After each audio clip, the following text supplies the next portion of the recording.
महिला जब घर से बाहर निकलती है तो तरह-तरह की बातें होती हैं। मतलब इन सब के बीच फैमिली में कौन-कौन है पहले तो? स्टार्टअप उसने सेकंड टाइम कराया था 2020 के बाद, जब 21 में वो मुझे मिला।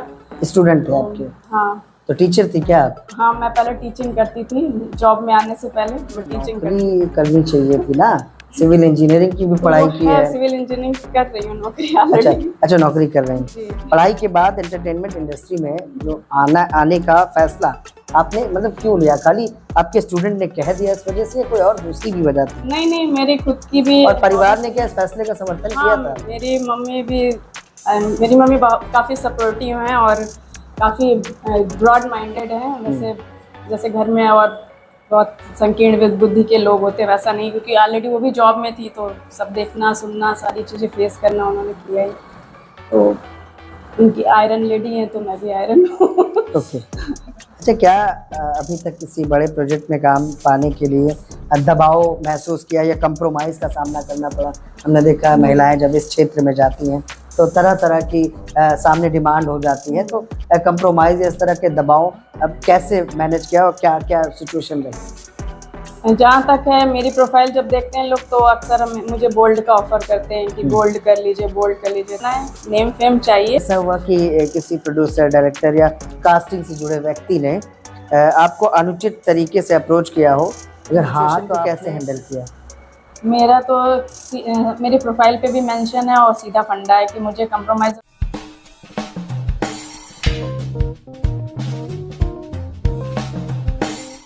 नमस्कार, मैं विक्रम और अपने पॉडकास्ट के दिलचस्प एपिसोड के साथ आप सबके बीच फिर से हाजिर हूं। लगातार हम महिलाओं के संघर्ष की कहानी आपको सुनाते हैं।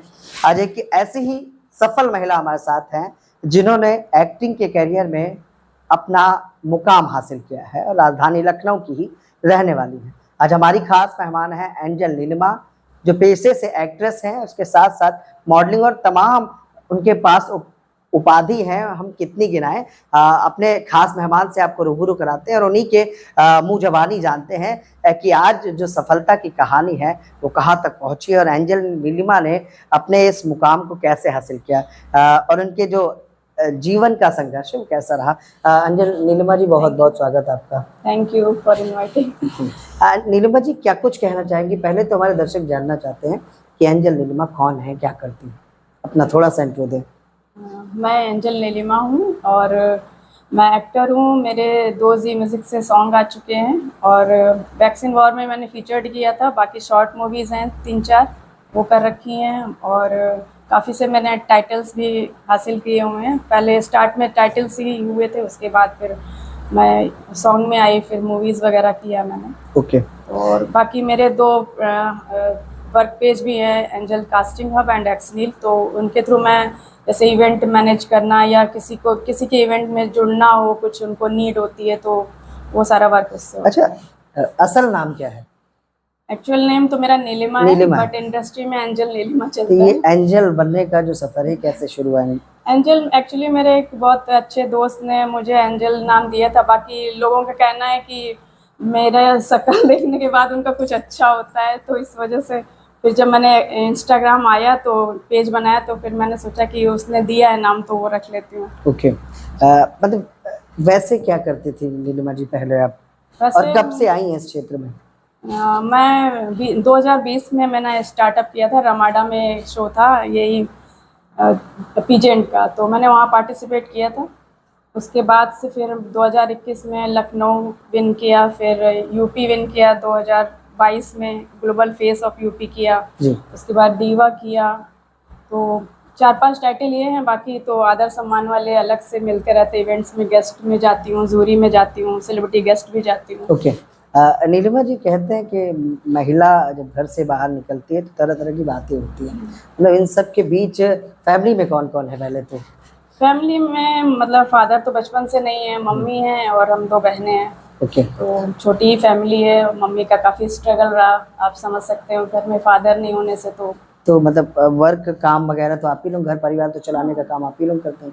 हाँ नहीं, मेरी मम्मी की जॉब थी क्योंकि फादर की जगह पे लगी थी उनकी जॉब, गवर्नमेंट में थे वो। तो अच्छा, एक्ट्रेस, मॉडल, इन्फ्लुएंसर, जर्नलिस्ट भी रही हैं आप, सुना मैंने, इवेंट प्लानर, एंटरप्रेन्योर और सोशल वर्कर जैसी कई भूमिका आप निभा रही हैं। क्या ये आपकी वैसेलिटी या किसी क्षेत्र में पूरी तरह सफल हो पाने की वजह है? हाँ, काफ़ी लोगों ने मेरा सहयोग किया। मेरा एक स्टूडेंट था, उसने मेरा स्टार्टअप उसने सेकेंड टाइम कराया था 2020 के बाद, जब 21 में वो मुझे मिला। स्टूडेंट थे आपके? हाँ। तो टीचर थी क्या आप? हाँ, मैं पहले टीचिंग करती थी, जॉब में आने से पहले मैं टीचिंग करती थी।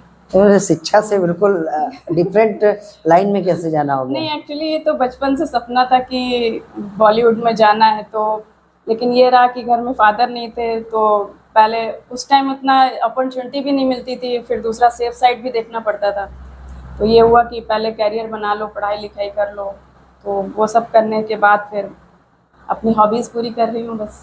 मतलब नौकरी करनी चाहिए थी ना, सिविल इंजीनियरिंग की भी पढ़ाई की है। सिविल इंजीनियरिंग की कर रही हूँ नौकरी अच्छा ऑलरेडी। अच्छा, नौकरी कर रही हैं। जी। पढ़ाई के बाद एंटरटेनमेंट इंडस्ट्री में जो आने का फैसला आपने मतलब क्यों लिया? खाली आपके स्टूडेंट ने कह दिया इस वजह से, या कोई और दूसरी भी वजह थी? नहीं नहीं, मेरी खुद की भी। और परिवार ने क्या इस फैसले का समर्थन हाँ, किया था? मेरी मम्मी काफ़ी सपोर्टिव हैं और काफ़ी ब्रॉड माइंडेड हैं। वैसे जैसे घर में और बहुत संकीर्ण बुद्धि के लोग होते हैं, वैसा नहीं, क्योंकि ऑलरेडी वो भी जॉब में थी, तो सब देखना सुनना सारी चीज़ें फेस करना उन्होंने किया ही। तो उनकी आयरन लेडी हैं, तो मैं भी आयरन हूँ। ओके। अच्छा, क्या अभी तक किसी बड़े प्रोजेक्ट में काम पाने के लिए दबाव महसूस किया या कंप्रोमाइज़ का सामना करना पड़ा? हमने देखा है महिलाएं जब इस क्षेत्र में जाती हैं तो तरह तरह की सामने डिमांड हो जाती है, तो कंप्रोमाइज़ या इस तरह के दबाव अब कैसे मैनेज किया और क्या क्या सिचुएशन रही? जहाँ तक है, मेरी प्रोफाइल जब देखते हैं लोग, तो अक्सर मुझे बोल्ड का ऑफ़र करते हैं कि बोल्ड कर लीजिए, बोल्ड कर लीजिए, तो मैं तो मना कर देती हूँ, क्योंकि मुझे बोल्ड करना नहीं है, क्योंकि इन सब चीज़ों से कोई मतलब तो होता नहीं। जो चीज़ हम किसी को फैमिली में नहीं दिखा सकते, अपने दोस्तों में नहीं दिखा सकते, उसको करने का कोई मतलब नहीं। लेकिन आजकल चल तो और यही ये रहा है। शॉर्टकट है ना, शॉर्टकट मुझे करना नहीं है। ठीक है, देर से जाओ, मुझे एज अ हॉबी से लिया हुआ है मैंने, हाँ। तो मुझे इतना वो भी नहीं है कि मुझे खाने को नहीं है तो मैं कुछ तो भी ये करने नहीं है के कि लिए इससे रेडी हो कमाना जाऊं। ही है। हाँ बिल्कुल, मतलब मुझे ये हॉबी सिर्फ शौक करनी है, है। हाँ, नेम फेम चाहिए, बट इस तरह से नहीं चाहिए। गलत रास्ते पे नहीं जी। चाहिए। अच्छा, ये लगता है नीलिमा जी कि ज़्यादातर इस लाइन में काम करने वाली जो एक्ट्रेस हैं वो कंप्रोमाइज़ इस तरह के दबाव को करने के बाद आगे बढ़ती हैं, क्या ऐसा लगता है? लगता नहीं, ये भी है, काफ़ी लोग करते भी हैं, हुँ। तो अब उनकी है, मतलब अपनी अपनी थिंकिंग होती है कि मुझे कैसे आगे बढ़ना है, तो अपने ऊपर होता है ना। ओके। आपने अपनी प्रोफेशनल जो बाउंड्रीज़ है स्पष्ट रखी है, क्या है बाउंड्रीज़? बाउंड्रीज यही है, कंप्रोमाइज़ एंड बोल्ड मुझे नहीं करना है। नेम फेम चाहिए, धीरे धीरे मिले, कोई दिक्कत नहीं तो है। ऐसा नहीं होता है सब सूरत में कि कभी कोई बड़ा काम हाथ से निकल गया, तमाम बार हाँ, होता होगा, निकला। उसका दो अफ़सोस बार, नहीं एक बार होता? साउथ का आया था मेरे को ऑफर लास्ट ईयर, मतलब हाँ, तो लास्ट ईयर के जनवरी फरवरी की बात होगी, तो फिर मैंने रिजेक्ट कर दिया था। उसमें भी यही बोल रहे थे कि उसमें ज़्यादा मतलब कंप्रोमाइज़ तो नहीं था। उन्होंने बोला था कि बोल्ड सीन पूरी फिल्म में नहीं, एक सीन होगा, एक दो सेकंड का। ओके। अच्छा नीलिमा, कभी ऐसा हुआ कि किसी प्रोड्यूसर, डायरेक्टर या कास्टिंग से जुड़े व्यक्ति ने आपको अनुचित तरीके से अप्रोच किया हो? अगर हाँ, तो आपने उस सिचुएशन को कैसे हैंडल किया? मेरा तो मेरी प्रोफाइल पे भी मेंशन है और सीधा फंडा है कि मुझे कंप्रोमाइज़ और बोल्ड करना नहीं है। अभी जनवरी फरवरी में एक That आया means, था साउथ में। मतलब कभी-कभी ये भी होता है ना कि कंप्रोमाइज़ ना कहकर कुछ और ही तरीका अपनाया जाता है। हाँ। तो मैं यही जनवरी फरवरी में एक साउथ मूवी का आया था, तो उन्होंने बोला कि बोल्ड पूरी मूवी नहीं है, लेकिन एक सीन है एक दो सेकंड का, जिसमें नाइटियाँ पहने रहेंगी और गुंडे मवाली कुछ अटैक वगैरह करेंगे घर में, सामान वामान का इधर उधर, तो उसमें दौड़ भाग में आपकी नाइटी हट जाएगी। तो मैंने कहा वो सीन हटा दीजिए, लीड दे रहे थे मुझे, तो बोलने लगे कि नहीं वो सीन की नीड है, इतना तो रहेगा ही। मैंने कहा सोच लीजिए, अगर सही लगे तो फिर मैं रेडी हूँ, लेकिन इस तरह का मैं नहीं कर पाऊंगी, तो मैंने मना रिजेक्ट कर दिया था। हाँ, अभी तमिल मूवी का भी एक आया था रिसेंटली, पिछले महीने। जी। उन्होंने बोला कि आपका जो है कंप्रोमाइज़ रहेगा, 10 लाख रुपए मिलेंगे, कर लो, क्या होता है एक बार में। मैंने कहा इज्जत सबसे बड़ी चीज़ होती अच्छा, है। कास्टिंग का भी आपका है ना? आप कास्ट भी करते हो नए-नए लोगों को, तो इस सूरत में आप उन्हें क्या ऑफ़र करते हो? जैसे मान लीजिए कोई फिल्म प्रोजेक्ट आया। हाँ, कोई प्रोजेक्ट आता है तो मतलब जानते हैं कि मेरे कांटेक्ट हैं सभी से, क्योंकि इवेंट्स वगैरह करती हूँ, तो काफ़ी मॉडल्स आर्टिस्ट वगैरह सब टच में हैं। जी। तो लोग मेरे को स्टोरी वगैरह लगाने को दे देते हैं, तो उसमें से जो लोग अपनी प्रोफाइल भेजते हैं मैं उनको फॉरवर्ड कर देती हूँ, बाकी डील वो लोग अपना आपस में करते हाँ हैं। मतलब मुझे कोई ये बातचीत मतलब नहीं कि मुझे क्या उसमें कमाना नहीं रहता है, as a helping as social worker ही समझ लीजिए ये भी। अच्छा, मैंने देखा दो बड़े प्रोजेक्ट पे आपने काम किया, जी म्यूजिक के एतबार और चाहत एल्बम में। कंपनी के जो प्रोजेक्ट हैं और पटाया में शूटिंग का शायद शूटिंग वगैरह हुई है, तो ये ऑफर कब मिला, मतलब ये पहला मौका कब हाँ, मिला? ये मुझे इंस्टाग्राम से ही मिला था। एक जो प्रोड्यूसर हैं शिखर जी, उन्होंने मुझे मेरी प्रोफाइल पे अप्रोच किया था। तो उन्हीं के साथ पहले चाहत आया था, जिसमें किसी कारणवश मेरा वो लीड था, लेकिन किसी कारणवश मतलब वही गांधी फंड करने के चक्कर में मैंने अपना लीड छोड़ दिया क्योंकि सेम डे इवेंट पड़ रहा था। तो अगला जो था, जो मेरा पार्टनर था जो मुझे अप्रोच किया था कि मैम आपको करवाना है सारा, आप रहोगे, मतलब मेरे ही टच में, तो उसका फर्स्ट दिन था। नहीं, शूट नहीं था एक्चुअली, इवेंट था, यही फोटो शूट वाला ही कुछ इवेंट था। तो बोलने लगा आप चली जाओगी तो मैं कैसे करूँगी, सारे लोग आपके ही हैं, वो मुझे जानते नहीं हैं। तो मैंने फिर इनसे प्रोड्यूसर से बात की, तो उन्होंने बोला कि नहीं, डेट शिफ्ट नहीं होगी, एक दिन का ही अंतर था। लेकिन लास्टली फिर डेट उनकी भी शिफ्ट हुई, लेकिन फिर मैंने उस दिन की वजह से उनको बोल दिया कि मैं नहीं कर पाऊँगी। लेकिन लकीली ये है कि वो भी मतलब बहुत मानते हैं मुझे, तो उन्होंने फिर कहा चलो ठीक है तुम्हारा स्पेशल अपीयरेंस करा देते हैं। तो उसके बाद हो गया। हाँ, तो बाद में फिर मेरा ये सॉन्ग स्पेशल अपीयरेंस में था। फिर क्योंकि अच्छा, पहले से डन था कि एक कौन सा पहले है, चाहत पहले? चाहत आया अच्छा, था। जब आया मार्केट में लॉन्च हो गया तो पब्लिक का क्या रिएक्शन रहा, आपके जानने वालों का क्या रिएक्शन रहा? जानने वालों का बहुत अच्छा रिएक्शन था, बोलने लगे कि तुम ही ज़्यादा अच्छी लग रही हो उसमें, और काफ़ी खुशी हुई लोगों को। जो अच्छे लोग हैं वो खुश हुए, और जो नहीं हैं उनको जलन भी हुई ऑब्वियसली। तो वो सब तो फेस होता रहता है। अभी दूसरा भी आया तो काफ़ी लोगों ने अप्रिशिएट किया कि हाँ बढ़िया है सॉन्ग। अच्छा, मतलब ये लगता है कि मार्केट में मतलब एक्टिंग करने वाले या इस तरह का शौक रखने वाले लोगों को मौका मिल जाता है? हाँ मिलता है, क्यों नहीं मिलता है। अच्छे तरह से भी अगर आप जाना चाहें तो मिलता है मौका, ऐसा नहीं है। बस ये है कि थोड़ा कम मिलेगा, वैसे वाले लोग ज़्यादा अप्रोच करते हैं। सपने कब से थे बचपन में, कब से सोचा था कि यार हीरोइन बनना है या कुछ एक्टिंग की दुनिया में? शुरू से ही, क्योंकि जब क्लास में थी मैं, तो ये एनुअल फंक्शन वगैरह होते हैं तो पार्ट लेना, मतलब इतने ज़्यादा एनुअल फंक्शन में जितने भी डांस होंगे, नाटक हो गए, सब में हम और मेरी सिस्टर मतलब पार्टिसिपेट बराबर से करते थे। और टीचर्स भी, मतलब ये होता था कि सारे ही लगभग सारे ही उस पर कर देते थे, तो कई बार होता था ड्रेस नहीं चेंज हो पाती थी, ऐसे ही हम लोग को पार्टिसिपेट करने स्टेज पे जाना पड़ता था। तो स्टार्ट से ही था, मतलब डांसिंग वगैरह सब चीज़ में अच्छा था। आर्ट ड्राइंग भी है, डांसिंग है, और ये सब मतलब शौक को अब पूरा कर रही हो? हाँ बिल्कुल। शादी वादी की कि नहीं की? शादी का पर्सनल मैं नहीं बताना चाहूँगी। मतलब फैमिली की वजह से अभी तक शादी नहीं की? देखिए, कहते हैं कि महिलाएं जब कोई शौक को करने निकलती तो तरह तरह की दिक्कतें होती है, जैसा कि नीलिमा बता रही हैं कि कंप्रोमाइज़ और इस तरह के तमाम अप्रोच किए जाते हैं, तमाम दबाव भी बनाए जाते हैं, तब जाकर महिलाओं को काम मिल पाता है। लेकिन इन सब संघर्षों के बाद किन लोगों ने अपनी बाउंड्रीज़ को स्पष्ट रखा है, उसी में से नीलिमा एक है। क्या इन प्रोजेक्ट और करियर को पहचान मिली है इन सब के बाद? लगता है कि कुछ पहचान मिल पाई है? हाँ बिल्कुल, पहचान यहाँ लखनऊ में। मतलब इतनी उम्मीद कर रही थी कि ज़्यादा उम्मीद कर रही थी? नहीं, उम्मीद तो अभी बहुत है, क्योंकि इच्छाएं तो कोई लिमिट होती नहीं है। जितना मिलता है, लगता है इंसान को और मिल जाए, तो एम अपना है, फोकस है। लगा कि ये पहली सीढ़ी है या दूसरी सीढ़ी है? हाँ कह सकते हैं, मिड पे तो आ ही गई हूँ। मतलब मिड में, बीच में आ गई है। द वैक्सीन वॉर फिल्म थी आपकी, जैसी बड़ी फिल्मों से जुड़ने का जो मौका मिला, और नाना पाटेकर, पल्लवी जोशी और विवेक अग्निहोत्री जैसे बड़े नामों के साथ काम करने में आपने क्या सीखा है? बहुत कुछ सीखा है। नाना पाटेकर जी इतने अच्छे आर्टिस्ट हैं, इवन वो तो डायरेक्टर को भी डांट दे रहे थे कोई सीन अगर सही से नहीं हो रहा था, तो काफ़ी स्ट्रिक्ट भी हैं वो।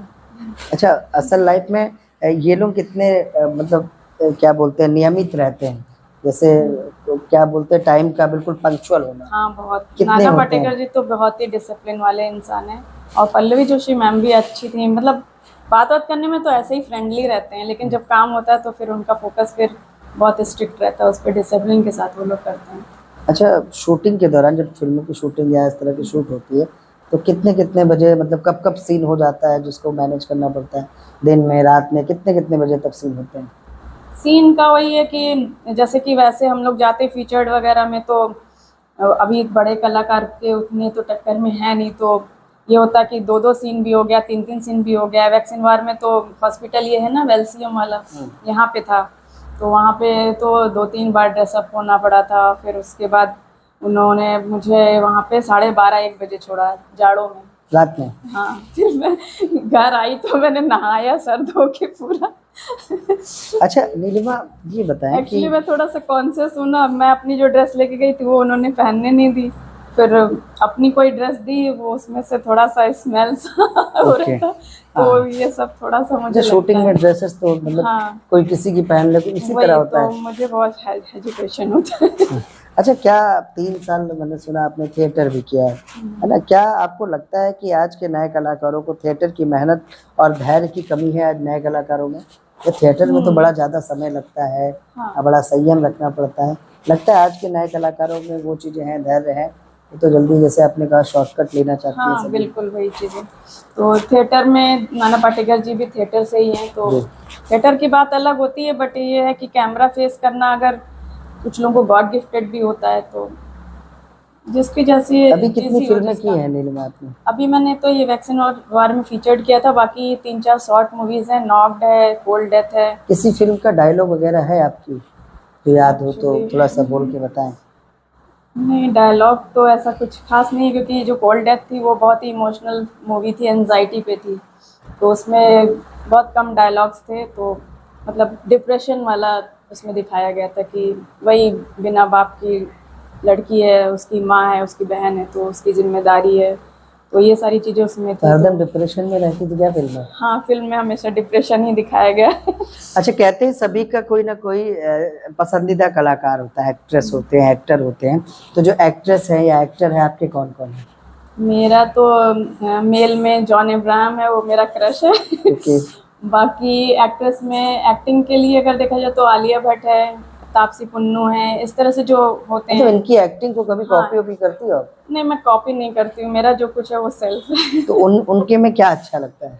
मतलब उनकी एक्टिंग काफ़ी मजे कलाकार हैं, जैसे आयुष्मान खुराना है, राजकुमार राव जी हैं, इन सब की मूवीज़ मतलब देखो तो कुछ डिफरेंट थीम भी होती है, अच्छा लगता कोई है। ऐसा जो एक्टर है आपका, इनमें से किसी का डायलॉग वगैरह याद है? कोई डायलॉग हो तो बोल दे तो अच्छा रहेगा। डायलॉग नहीं मैं याद रखती हूँ। अपना कोई डायलॉग बोल दे। मेरा मेरा कोई डायलॉग नहीं है ऐसा। ओके। अच्छा, क्या कभी ऐसा हुआ कि किसी प्रोजेक्ट में काम देने का वादा किया गया हो, बाद में आपको रिप्लेस करके दूसरे को वहाँ बैठा दिया नहीं गया? नहीं, ऐसा कुछ नहीं है। कभी नहीं? नहीं, मैंने अभी सुना है ज़्यादातर होता है ऐसा। नहीं नहीं, अभी फिलहाल ऐसा अच्छा मौका नहीं मिला है मुझे। क्या आपको कभी ऐसा लगा कि दूसरे कलाकार को, है ना, आपसे कम टैलेंट होने के बावजूद, है ना, जान पहचान या नेटवर्किंग की वजह से उसको मौका मिल गया, आपको नहीं मिल रहा हो? ये सब तो होता रहता है। मतलब ज़्यादातर बार हुआ? नहीं, ज़्यादातर नहीं हुआ, लेकिन हाँ 1-2 बार हुआ ऐसा। अच्छा, अभी जो आप काम कर रहे हो नीलिमा जी, मतलब क्या शेड्यूल रहता है इस काम का?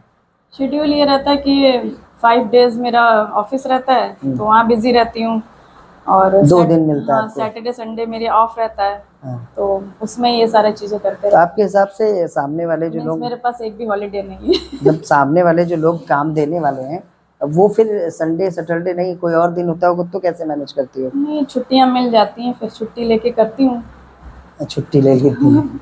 अच्छा, या फिर ये होता है कि इवनिंग में कर लो। ओके। एंटरटेनमेंट इंडस्ट्री का ऐसा कौन सा कड़वा सच है ना, जिसमें आम दर्शकों, जो दर्शक हैं, पर्दे के पीछे नहीं देख पाते हैं कि पर्दे के पीछे असल हकीकत क्या है, जो इंडस्ट्री है आपकी? हाँ, इंडस्ट्री में मीन्स लेडीज़ के साथ तो आम जिंदगी में भी बहुत काफ़ी स्ट्रगल होता है, हैरेसमेंट होता आपको लगता है कि आजकल कुछ अवार्ड वास्तव में टैलेंट से ज़्यादा नेटवर्किंग, इन्फ्लुएंस और स्पॉन्सरशिप पर निर्भर करते हैं? है। बिल्कुल। मतलब ज़्यादातर यही होता है, टैलेंट नहीं देखा जाता है। टैलेंट के उस पर कोई किसी को बुलाता ही नहीं है, मतलब मेरे साथ तो ऐसा नहीं हुआ, लेकिन अंदर की सच्चाई यही है कि अवार्ड लेना है तो इतने पैसे का तो अवार्ड पैसे है। दो फिर अवार्ड ले लो। हाँ। असल में क्या है, टैलेंट की वजह से नहीं मिलता है। कोई भी मतलब सिर्फ पैसे दे तो कोई भी उसको टाइटल दे दिया जाता है। ओके। पेजेंट और फैशन शो की दुनिया में आपको क्या लगता है कि कंपटीशन पूरी तरह फेयर है? नहीं, मतलब बेईमानी होती है बिल्कुल। उसमें भी, मतलब यही हाँ, सीन है। कई बार तो ये हुआ कि मैं जूरी में गई हूँ हाँ। और मुझे पहले से बताया नहीं गया, तो मैं तो फेयर रिजल्ट कर रही हूँ, बाद में ये हुआ कि मैम ऐसा नहीं, इनको इनको ये नहीं, करना इनको है, इनको करना ये था। करना है। हाँ। तो फिर हम लोग एक दो बार पंगा भी हो गया कि क्यों कि है? जज क्यों हाँ, बुलाया फिर है, जज क्यों बुलाया था, और अगर बुलाया भी था ये चीज करनी तो पहले से बता के रखते, तो हम उस हिसाब से नंबर देते। कि सिर्फ बैठ के हमें सिर्फ फोटो खिंचानी है, हाँ। असल में हमें जज नहीं करना है। वही चीज है। ओके। क्या कभी आपको किसी ऐसे व्यक्ति से निराशा मिली जिसे आप अपना करीबी या मेंटर आप मानती थी? नहीं, मेंटोर तो कोई नहीं है फिलहाल। करीबी हो? हाँ, करीबी हूँ, क्योंकि मैं जब किसी को मानती हूँ तो पूरे दिल से मानती हूँ, उसके लिए फिर जैसा भी हेल्प होगी, उसकी नीड होगी, मेरे अगर मेरे स्तर से हो रही है उसकी हेल्प, तो मैं करती हूँ। लेकिन बाद में यही होता है कि तुम कौन मैं कौन करके लोग निकल जाते हैं। ओके। आपने एंजल कास्टिंग हब शुरू किया है। जी। नए कलाकारों को कास्टिंग इंडस्ट्री में सबसे बड़ी परेशानी क्या आती है, और क्या कास्टिंग के नाम पर आज भी कलाकारों के साथ धोखाधड़ी होती है? बिल्कुल, कास्टिंग के नाम पे बहुत धोखाधड़ी होती है, जैसे कि आर्टिस्ट कार्ड बनाने के नाम से पैसे ले लेते हैं लोग, रजिस्ट्रेशन फीस के लिए ले लेते हैं। अभी रिसेंटली मेरा था एक छल करके कुछ सीरीज था, वेब सीरीज। ओके। तो मैंने उसमें अप्लाई किया, इंस्टा पे ही आया था, तो उन्होंने बोला कि ठीक है आर्टिस्ट कार्ड दिखाइए, तो मैंने अपना, मेरे पास एक था किसी और उसका था, तो उन्होंने बोला ये नहीं चलेगा, दूसरा चलेगा। तो फिर मैंने कहा ठीक है। उसके बाद जब आर्टिस्ट कार्ड के बाद फिर बोलने लगे आर्टिस्ट कार्ड बनवा लीजिएगा, फिर थोड़े दिन बाद बोलने लगे कि 50,000 रुपये दीजिएगा, जिससे मैं आप लोगों का प्रमोशन आपका करूँगी, और आगे की भी जो भी सीरीज़ या मूवीज़ होंगी उसमें आप लोग आपका मतलब फर्स्ट प्रेफरेंस रहेगा। मैंने कहा सॉरी, मैं पैसे तो नहीं दूंगी, आप टैलेंट पे आप मुझे करिए, मुझे प्रमोशन चाहिए नहीं, आपने जिस पे डन किया वो मुझे सीरीज़ कराइए, शूट कराइए। नहीं माने, छोड़ दिया। क्या देख के अप्रोच करते हैं वैसे नए कलाकारों को ये लोग? कुछ नहीं, प्रोफाइल देखते हैं, जैसे कास्टिंग आप करती मोस्टली तो आप इंस्टाग्राम कास्टिंग ही करती देखते है हैं जी। नए कलाकारों को, उनमें क्या देख के उनको कास्ट करती है? ये ऑडिशन वीडियो होता है कि वो भी चार्ज करते हैं, पे करते हैं आपको? नहीं नहीं, वो मुझे नहीं चार्ज करते हैं, मैं तो कास्टिंग चार्ज हब है नहीं तो रजिस्ट्रेशन आप भी तो हाँ, कराते मैं तो, हो। मैंने बोला ना, मैं तो गांधी फंड करती हूँ कि भाई आपको नीड है, इनको आर्टिस्ट चाहिए, लो प्रोफाइल अपना निपटो आप लोग। ओके। अच्छा, आजकल सोशल मीडिया पर दूसरा व्यक्ति खुद को एक्ट्रेस, मॉडल, इन्फ्लुएंसर, सबकी प्रोफाइल देखो तो यही लिखा होता है, भले उनमें कुछ टैलेंट ना हो। आपके हिसाब से असली टैलेंट और सिर्फ सोशल मीडिया पॉपुलैरिटी में क्या अंतर है? सोशल मीडिया पर फेमस हो जाना टैलेंट होता है, या कुछ एक्टिंग में दम हो उसमें टैलेंट होता है? नहीं, एक चीज़ ये होती है कि आजकल हर जगह मतलब देखेंगे कि फॉलोअर्स ज़्यादा हैं कि नहीं है, लोग अपना बूस्ट करके वो बढ़ा लेते हैं, मेटा पे views पैसे डाल वगैरह दिया बढ़ा और लेते बढ़ हैं। गया। तो अभी तो दिखावे की चली रही है दुनिया ना, तो ये होता कि हाँ ये बहुत है। अच्छा, जब कास्टिंग करते हो तो जो प्रोफाइल आते हैं लोगों के, तो वो खुद को मॉडल बताती होंगी, खुद को इन्फ्लुएंसर, एक्टर बताती होंगी, तो जब उनकी प्रोफाइल मांगती है तो प्रोफाइल के नाम पे वो देते क्या है? प्रोफाइल में वही नेम, एज, ये सारी चीजें रहती हैं, और जो यही छोटा मोटा काम किया लेकिन जो होता नए है वो सारी कलाकार चीजें कास्टिंग के होती लिए हैं। मिलते हैं वो प्रोफाइल में क्या देते हैं? वो भी ऐसे ही देते हैं कि वो इंस्टाग्राम आईडी भेज देते हैं? हाँ, इंस्टाग्राम आईडी भी भेज देते हैं, फिर हम उनसे बोलते हैं कि भाई ये नेम एज वाला ये पूरा दो, और कोई वर्क किया तो उसका लिंक भी इसमें ऐड ऑन करो। असल में जो नए कलाकार होते हैं उनको पता होता प्रोफाइल क्या होती है? नहीं होता पता, फ्रेशर्स को तो नहीं पता है, लगता है उनको कि लगता है प्रोफाइल मीन्स इंस्टाग्राम दे दिया, मेरे इतने अच्छा, जब फॉलोअर्स पहली बार जब इस क्षेत्र में गई आप, तब जब आपसे प्रोफाइल मांगी गई तो कैसे पता चला आपको कि यार प्रोफाइल किससे पूछूं, क्योंकि फर्स्ट टाइम था, तो कैसे पता किया? जिन्होंने मतलब अप्रोच किया था उन्होंने ही मुझे पहले से ही दे दिया था कि ये इस तरह का प्रोफाइल भर के मेरे को दे दीजिए। ओके। हाँ, तो मैंने दे दिया। क्या आपको लगता है कि आजकल लोग सोशल वर्क को भी प्रोफेशनल या पर्सनल ब्रांडिंग और पब्लिसिटी के लिए इस्तेमाल कर रहे हैं? हाँ, बिल्कुल। आपके साथ कितने लोग ऐसे मिल रहे हैं? अभी तक तो मैंने 2-3 जगह देखा है ऐसा।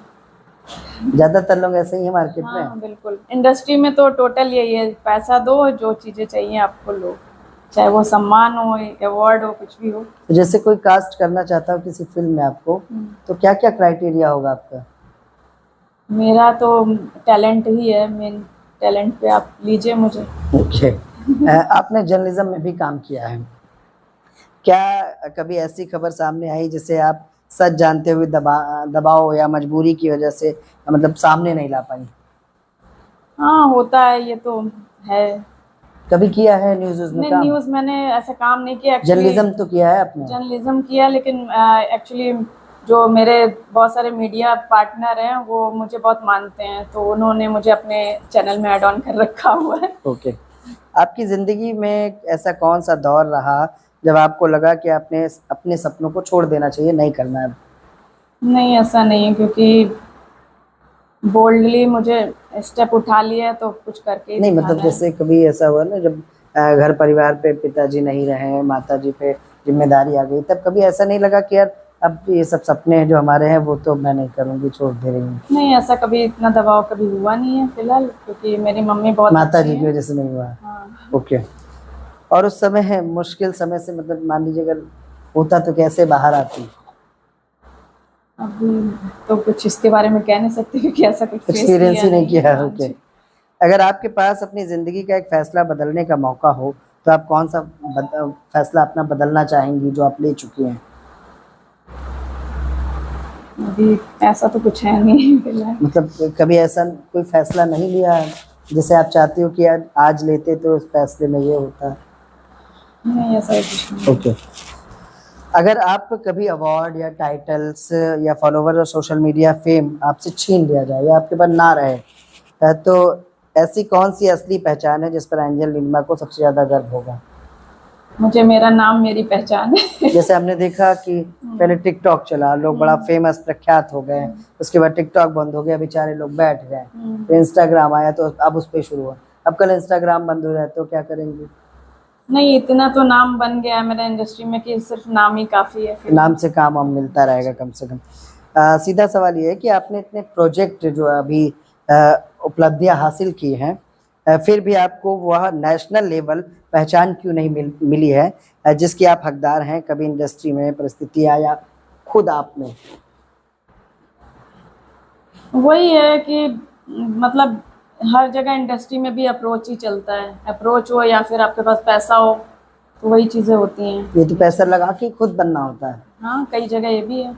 ज्यादातर ये है। मतलब असल में क्या है कि वो इवन बड़े बड़े सेलिब्रिटीज भी हैं, मैं नाम नहीं लेना चाहूंगा, उन लोगों ने भी पैसा लगा के अपना फेम लिया है। पहले लगाया हाँ, है, बट टैलेंट भी है उनमें, पर लगाया है तो पैसा। टैलेंट के बाद फिर काम मिलना शुरू हो जाता है।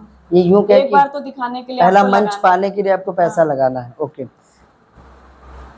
अगर आज आपको अपने कैरियर को पूरी ईमानदारी से एक लाइन में डिफाइन करना हो तो क्या आप कहेंगी कि अपने सपनों को हासिल कर लिया है या अभी आपकी मंजिल बाकी है? नहीं, अभी तो मंजिल बाकी है, बड़े पर्दे पे आना है। बड़े पर्दे पे आना है। अनिर्बा, वैसे आमतौर पर उन लोगों के लिए क्या कहना चाहोगी जो एक्टिंग करना चाहती हैं, लड़कियां या लड़के? उन्हें क्या संदेश है, मैसेज देना मेरा चाहोगी? संदेश यही है कि फेयर वर्क कीजिए आप, कंप्रोमाइज़ और बोल्ड ये सब करने से कोई फ़ायदा नहीं है, क्योंकि ये तो 4 दिन का होता है फेम, उसके बाद फिर आपको स्ट्रगल ही करना होता है। तो आप जब स्ट्रगल करके आगे बढ़ते हो तो एक अलग चीज़ें होती हैं, अच्छा, सोशल उसकी मीडिया, खुशी भी अलग होती है। सोशल मीडिया इंस्टाग्राम इस्तेमाल करती हैं आप? तो आजकल ये लड़कियां या लड़के ऐसे ऐसे कंटेंट बनाते हैं, बड़ा अश्लील होता है, लोग घर में भी नहीं देख सकते हैं, उन लोगों को भी मौके मिल जाते हैं। उन लोगों को इसीलिए मौके मिल जाते हैं ना, क्योंकि ये चीज़ ईजी होती है। और अगला इंडस्ट्री में चल भी रहा है कि मसाला हो तो हमारी मूवी ज़्यादा व्यूज़ आएंगे, ये सब चीज़ें होती हैं ना। अच्छा लगता है इन सब के बीच कि हमारे देश की जो सभ्यता संस्कृति है वो नहीं रही है। हाँ, ये तो है। मतलब लोग जब फेमस होने के लिए ये सारी चीजें कर ही रहे हैं, हम लोग के व्यूज कम आते हैं, उन लोगों के व्यूज खूब आते हैं। क्योंकि एक बार में वो लोग बार बार देखना पसंद करते हैं लोग। अच्छा, तो कभी ऐसा मन में नहीं आया, आपके किसी सहयोगियों ने नहीं कहा कि यार ऐसे ही कंटेंट खुद भी बनाया करो? हाँ, मुझे बोला गया। फिर मैंने कहा भाई सॉरी, मैं जिसमें कंफर्टेबल नहीं हूँ मैं नहीं बना सकती हूँ। हम कुछ रैपिड फायर सवाल पूछेंगे जिसके कम शब्दों में जवाब होंगे। एक्टिंग या मॉडलिंग? एक्टिंग। एक्टिंग।